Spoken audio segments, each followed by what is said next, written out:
দূর গ্রামের এক কৃষক পরিবারে থাকত মিতা নামের এক সহজ সরল ছোট্ট মেয়ে। তার জগৎ ছিল কেবল এই উঠোনটুকুর মধ্যেই সীমাবদ্ধ।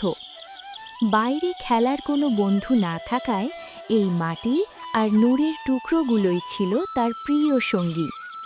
সে আপন মনে গভীর মনোযোগে খেলা করে, যেখানে সে স্বাধীনভাবে কথা বলতে পারে। কিরে মা, তোর খেলা কি এখনো শেষ হলো না? এই নে, এটা নিয়ে মাঠে যা তো একবার। তোর বাবার জন্য মাঠে খাবার নিয়ে যেতে হবে। তিনি হয়তো এতক্ষণে খিদে নিয়ে বসে আছেন, হয়তো কাজ থামিয়ে কাউকে দিয়ে ডাক পাঠিয়েছেন। বেশি দেরি করিস না যেন, তাড়াতাড়ি যা। হ্যাঁ মা, আমি এক্ষুনি যাচ্ছি। মিতা তার হাতের খেলনাগুলো মাটির উপর ফেলে দিল, তারপর দ্রুত মায়ের কাছ থেকে ঝোলাটি নিয়ে দৌড়ে মাঠের দিকে রওনা হলো। পথের শুরুতেই ঘন জঙ্গল, যার ভেতর দিয়ে পায়ে হেঁটে চলা সরু পথ। চারদিকে বড় বড় গাছের পাতা ও ডালের কারণে আলো ছায়ার লুকোচুরি। মিতার চোখে সামান্য কৌতূহল এবং একটু ভয় মেশানো সতর্কতা। হাঁটতে হাঁটতে হঠাৎ তার চোখ আটকে যায় ডান দিকে, একটি ঝোপের আড়ালে থাকা গাছের ডালে। সেখানে একটি বিশাল মাকড়সার জালের মধ্যে অসহায়ের মতো আটকে আছে এক অপূর্ব নীল রঙের পাখি। যত সে তার থেকে বের হওয়ার চেষ্টা করছে, ততই জালের বাঁধন তার শরীরকে চেপে ধরছে। আহা, কি সুন্দর পাখি! এমন গভীর নীল রঙের পাখি তো আগে দেখিনি। নিশ্চয়ই পথ ভুলে এসেই জালে ফেসে গেছে। যাই, আমি বরং ওকে একটু সাহায্য করে দিই। তুমি একদম ভয় পেও না, আমি জানি তোমার খুব কষ্ট হচ্ছে। আমি এক্ষুনি তোমাকে এই জাল থেকে মুক্ত করছি, তুমি কোনো চিন্তা করো না। মিতা আশেপাশে খুঁজে এবং একটি শুকনো ডাল খুঁজে নেয়। তারপর সাবধানে সে একটার পর একটা জালের সুতোগুলো ছিঁড়তে শুরু করে, এবং একসময় বাঁধন হালকা হয় এবং পাখিটি মুক্ত হয়। কিন্তু মুক্ত হয়ে সেই পাখিটি প্রথমে উড়ল না, বরং আস্তে আস্তে উড়ে এসে মিতার হাতের ওপর এসে বসল। ধন্যবাদ বন্ধু, তুমি শুধু আমাকে জাল থেকে মুক্তি দিলে না, তুমি আমাকে এক নতুন জীবন দিলে। তোমার এই নিঃস্বার্থ দয়া ও ঋণ আমি কখনো ভুলব না। এত স্বপ্ন নয়, তুমি তুমি সত্যি কথা বলছো? পাখি হয়ে মানুষের মতো কথা বলছো? তুমি কে? তুমি কি কোনো পরীর দেশের পরী নকি? ভয় পেও না বন্ধু, আমি কোনো পরী নই, বরং আমি এক অলৌকিক পাখি। আমার নাম শিলা। আমার ডানায় কিছু অলৌকিক শক্তি লুকিয়ে আছে, যার জন্য আমি মানুষের মতো কথা বলতে পারি এবং আরও অনেক কিছু করতে পারি। অলৌকিক শক্তি? তাহলে তো তুমি যা ইচ্ছে তাই করতে পারো। হ্যাঁ, তুমি আমার জীবন বাঁচিয়েছ, তাই আমি তোমার একটি ইচ্ছে পূরণ করব। এবার বলো, তোমার কি ইচ্ছে? তোমার যা ইচ্ছে হোক না কেন, আমি তা পূরণ করব। না শিলা, আমার কোনো কিছুর দরকার নেই। কেন? কেন? তুমি চাইলে তুমি তোমার বাবার জন্য এক ফালি ভালো জমি চাইতে পারো, বা তোমার জন্য সুন্দর একটি পুতুল অথবা ভালো জামা কাপড়, যা ইচ্ছা চাইতে পারো। কারণ আমি যা চাই তা আমার বাবা আর মা সব এনে দেন, তাই আমার কিচ্ছু চাই না। শুধু এটুকুই চাই, তুমি যেন সব সময় ভালো থেকো, সুখে থেকো। তোমার সততা আমাকে মুগ্ধ করলো বন্ধু। এমন নিঃস্বার্থ মন, যা নিজের কথা না ভেবে অন্যের ভালো চায়, খুব কম মানুষেরই থাকে। তোমার যদি কোনো অসুবিধা না হয়, তাহলে আজ থেকে আমি তোমার বন্ধু হতে চাই। বন্ধু? বন্ধু? সত্যি তুমি আমার বন্ধু হবে? হ্যাঁ, আমি তোমার বন্ধু হতে চাই, কিন্তু আমার একটি শর্ত আছে। আমি যে এক অলৌকিক পাখি আর মানুষের মতো কথা বলতে পারি, এই কথাটি তুমি কাউকে বলবে না, এমনকি তোমার বাবা মাকেও না। কিন্তু কেন শিলা, মা বাবাকেও বলবো না কেন? কারণ এই জগতের মানুষ খুব লোভী হয়, তারা আমার অলৌকিক ক্ষমতা কেড়ে নিতে চাইবে, আর আমিও কোনো মানুষের সামনে আমার এই শক্তি প্রকাশ করতে চাই না। তাই আমি চাই তুমি কাউকে এই কথা যেন না বলো। কথা দিলাম শিলা, তোমার এই গোপন কথা আমি কাউকে বলবো না, এমনকি আমার মা বাবা কেউ না। ইচ্ছা কথা বলতে বলতে তোমার নামই তো জানা হলো না। তোমার নাম কি বন্ধু? আমার নাম মিতা, আর আজ থেকে আমরা দুজন হলাম সব থেকে ভালো বন্ধু। ও, আমি তো ভুলেই গিয়েছিলাম, আমাকে মাঠে বাবার জন্যে খাবার নিয়ে যেতে হবে। চলো শিলা, তুমি আমার সঙ্গে চলো, কিন্তু সাবধানে, কেউ যেন জানতে না পারে তুমি মানুষের মতন কথা বলতে পারো।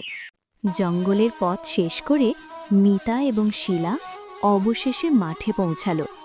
অন্যদিকে হরেন কোদাল দিয়ে মাটিতে চাষ করছিলেন।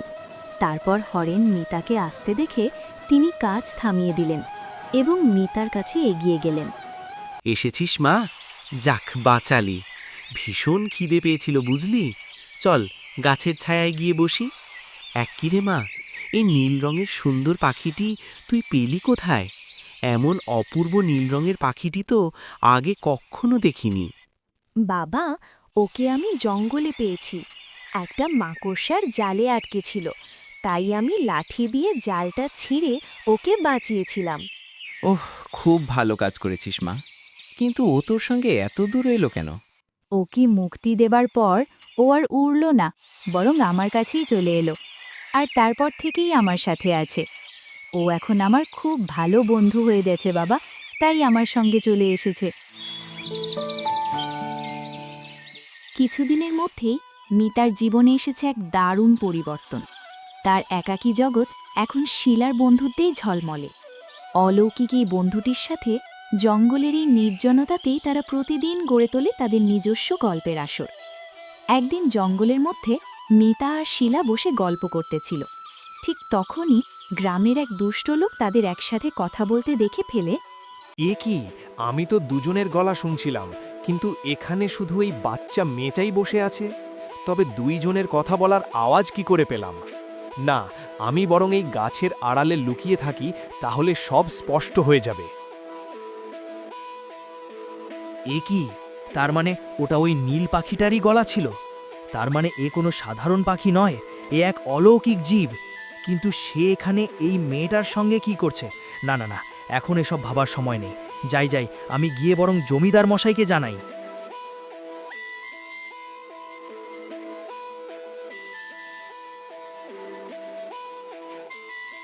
কি হয়েছে ভোলা? এমন পাগলের মতো ছুটে এলি কেন? আগে জমিদার মশাই একেবারে অলৌকিক কাণ্ড আমি জঙ্গলের নিজে চোখে দেখে এসেছি। কি দেখেছিস ঠিক করে বল তো একটু। আগে জমিদার মশাই এক নীল রঙের পাখি, সে এক বাচ্চা মেয়ের সাথে মানুষের মতো কথা বলছে। একেবারে মানুষের মতন বলা, আমি নিজে কানে শুনেছি। সে কি কথা ভোলা? অলৌকিক পাখি, তাও আবার একটা বাচ্চা মেয়েটার সাথে মানুষের মতো কথা বলছিল। জমিদার মশাই, এই আপনি যদি কিছু না মনে করেন তাহলে একটা কথা বলতে পারি? কি কথা বলো? ওরকম এক অলৌকিক পাখিকে কোনো বাচ্চা মেয়ের কাছে মানায় না, ও কেবল আপনার কাছেই মানায়। জমিদার মশাই, সারা গ্রাম যখন আপনার কাছে সেই পাখি দেখবে, তখন আপনার দাপট কত বাড়বে একবার ভেবে দেখুন তো। তুমি একদম ঠিক কথাই বলেছ না। ওই অলৌকিক পাখিকে যে হোক আমার চাই। এই ভোলা, তুই তো ওই বাচ্চা মেয়েটাকে চিনিস। ও কে ছিল রে? ও কার মেয়ে? এই গ্রামের জমিদার মশাই, ওই বাচ্চা মেয়েটা আর কেউ নয়, ও হলো আপনার চরম শত্রু, ওই বেটা হরেনের মেয়ে। ওর কাছে অলৌকিক পাখি আছে। ওই হরিণের এত বড় সাহস! ওর মেয়ের কাছে ওই অলৌকিক পাখি আছে? ওই পাখিকে ও পেল কোথা থেকে? ভোলা, তুই এখন যা। আমি কাল সকালে ওই হরিণের বাড়িতে যাব, আর যেভাবেই হোক ওই অলৌকিক পাখিকে আমি নিজের করব। পরের দিন সকালে জমিদার মশাই এবং তার সাথী লোকজন নিয়ে হরেনের বাড়িতে এসে পৌঁছায়। কে আছিস রে ভেতরে? বাইরে আয়, বাইরে আয় হরেন, বাড়িতে আসিস।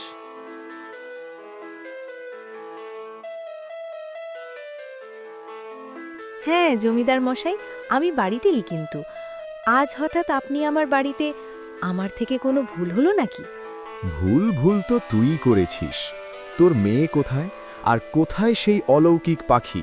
কোথায় লুকিয়ে রেখেছিস সেই অলৌকিক পাখি? মিতার অলৌকিক পাখি? জমিদার মশাই, এসব আপনি কি বলছেন? আমি তো কিছুই বুঝতে পারছি না। আমি নিজের কানে শুনে জঙ্গলে তোর মেয়ে মিতা সেই অলৌকিক পাখির সাথে মানুষের মতো গল্প করছিল। মিতা, এ কি সত্যি জমিদার মশাই এবং ভোলা যা বলছে? মিতা প্রথমে কিছুক্ষণ মাথা নিচু করে রাখে, দ্বিধায় ভুগতে থাকে। তারপর সে এক ঝলক শিলার দিকে তাকায়, যেন মনে মনে প্রশ্ন করছে মিতাও। শিলা মিতার দিকে স্থির চোখে তাকিয়ে আলতো করে মাথা নেড়ে তাকে সত্য কথা বলার অনুমতি দেয়। হ্যাঁ মা, সবাই সত্যি কথা বলছে। শিলা এক অলৌকিক পাখি। সে মানুষের মতো কথা বলতে পারে। তার কাছে কিছু অলৌকিক শক্তি আছে। এত বড় কথা! তুই আমাদের থেকে কথা লুকিয়ে রেখেছিলি কেন রে মা? মা, আমি শিলাকে কথা দিয়েছিলাম, ওর এই গোপন কথা যদি কেউ জানতে পারে তাহলে লোভী মানুষরা ওর ক্ষতি করবে, তাই আমি কাউকেই বলিনি। শুনুন জমিদার মশাই, ওটা আমার মেয়ের বন্ধু, ওটা ওর কাছেই থাকবে। আমরা আপনাকে সেই পাখি দেব না। কি এত বড় সাহস? তুই কার সাথে কথা বলছিস? তুই কি জানিস আমার ক্ষমতা কতখানি? সেটার কোনো ধারণাও নেই তোর। এখনই তুই পাখি আমাদের হাতে তুলে দে, না হলে। ঠিক তখনই পাখিটি তাদের সামনে মানুষের ভাষায় বলতে লাগল। দাঁড়ান জমিদার মশাই, আমার বন্ধু এবং তার পরিবারের দিকে যদি আপনারা চোখ তুলে তাকান বা তাদের কোনো ক্ষতি করার চেষ্টা করেন, তাহলে আমি আপনাদের উপযুক্ত শাস্তি দেব। না না, এবার চল চল যাই, এখানে আর বেশিক্ষণ থাকাটা ঠিক হবে না।